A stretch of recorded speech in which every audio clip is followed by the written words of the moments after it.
मैं एमपी मिश्र शास्त्री अपने YouTube channel पर आप सभी का स्वागत करता हूं।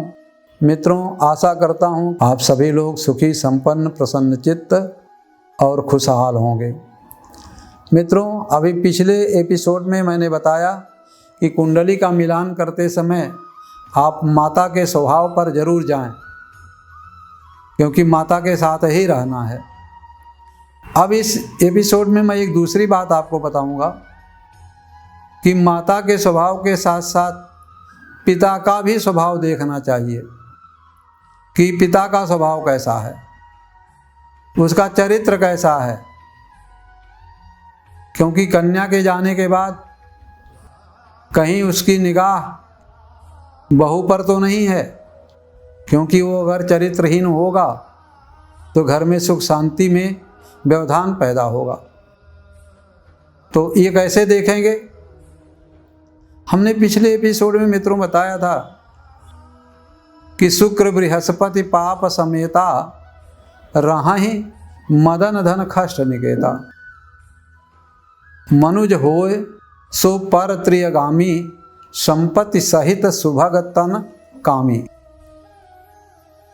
तो मतलब इसका ये हुआ कि शुक्र और बृहस्पति अगर पाप ग्रहों के साथ हैं, मदन धन खष्ट घर में हैं, सप्तम घर में हैं, धन घर में हैं, धन भाव में हैं, छठे भाव में हैं, तो आदमी संपन्न तो होगा लेकिन चरित्र उसका ठीक नहीं होगा।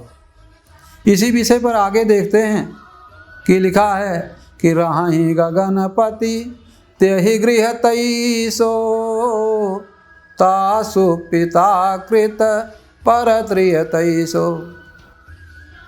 रहाहि गगनपति, गगनपति गगन कहते हैं दसम स्थान को।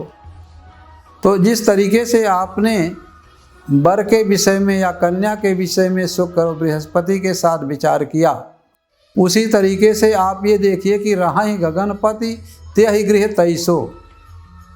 जिस तरीके से वर या कन्या के विषय में बताया गया, उसी तरीके से रहाहि गगनपति, दसवें स्थान का स्वामी जो भी हो, चाहे जो भी दसवां स्थान हो, मेष वृष मिथुन कर्क सिंह कन्या तुला वृश्चिक धनु मकर कुंभ मीन में कोई भी लग्न आती है और वहाँ दसवें स्थान का स्वामी कोई भी ग्रह बनता है।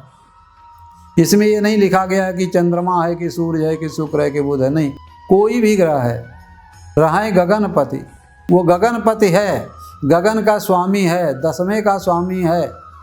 तो रहाहि गगनपति तेहि गृह तैसो, दसवें का स्वामी। जैसे हमने वर की कुंडली में देखा, कन्या की कुंडली में देखा कि वो द्वितीय स्थान, छठे स्थान और सातवें स्थान। तो दसवें का स्वामी द्वितीय स्थान, अपने से द्वितीय, दसवें से द्वितीय स्थान पर। जैसे मकर दसवां स्थान है तो कुंभ में, और उसी तरीके से छठे स्थान में या सातवें स्थान में।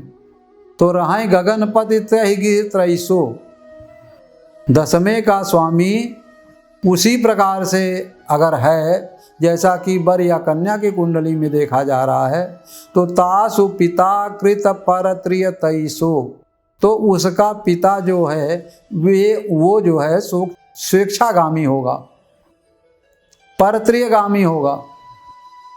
संपत्ति तो होगी, संपत्ति लेकर के क्या करेंगे? मैंने स्वयं देखा है कि कई लड़कियों की कुंडली में इस तरीके का योग था जिसको लोगों ने नहीं बताया। जब बाद में वो लोग मेरे पास आए कि ये परेशानी है, क्या किया जाए, तब ये समझ में आया कि नहीं, इसमें तो ये योग था, शादी के समय ये देखा जाता तो इस समस्या का समाधान हो सकता था।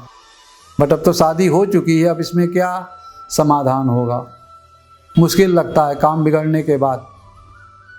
फिर तो उसमें तरह तरह के लोग पूजा बताते हैं, कोई कुछ कहता है, कोई कुछ कहता है, कोई कहता है कि हम वायुमंडल को चेंज कर देंगे।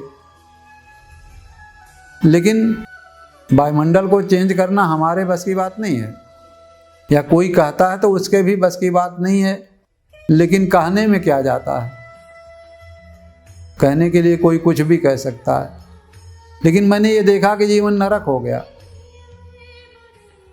ससुर अगर इस तरीके से चरित्रहीन हुआ तो या तो बहू उसकी बात माने, नहीं मानती है तो विस्फोट होगा। अब लड़का क्या करे, पिताजी की तरफ जाए या लड़की की तरफ जाए, ये बड़ी दुविधा का विषय बनता है। कभी कभी ऐसा होता है कि लड़का लड़की की बात को मान करके घर से निकल जाता है। कभी कभी ऐसा होता है कि घर का बिजनेस है जिसमें लड़का नहीं जा सकता है बिजनेस को छोड़ करके, और उसको संपत्ति का लालच है, बहुत बड़ा मकान है, कैसे छोड़ करके जाएगा। ऐसी स्थिति में लड़की क्या करेगी, घुट घुट करके जिएगी। कब तक जिएगी ये तो ईश्वर मालिक है, लेकिन उसका जीवन नरक हो जाएगा।